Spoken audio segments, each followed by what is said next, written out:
Sais-tu d'où viennent les sous-marins? C'est un pays très vert. On y trouve le lac du Connemara. Sa capitale est Dublin. Alors, tu as trouvé? Bravo, c'est l'Irlande. L'histoire du sous-marin remonte à très loin. Dès l'Antiquité, l'humanité a tenté d'explorer les profondeurs des océans. Alexandre le Grand aurait été le premier à en construire un. Enfin, c'était plutôt une grosse cloche de verre.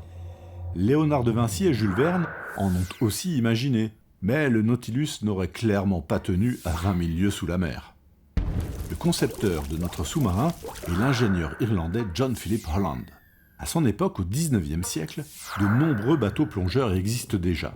Ce que notre ingénieur améliore en 1895, c'est le moteur. L'Irlandais conçoit un sous-marin qui utilise des batteries électriques lorsqu'il est sous l'eau et une combustion classique au diesel à la surface. Cela permet à ces prototypes de tenir sur de longues distances en autonomie. Une première. En outre, il donne au sous-marin la forme ovale que nous lui connaissons. Les armées ne s'y trompent pas.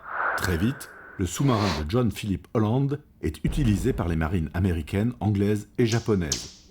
Au cours de la Première Guerre mondiale, il devient un outil de puissance militaire et s'éloigne de sa mission première d'exploration.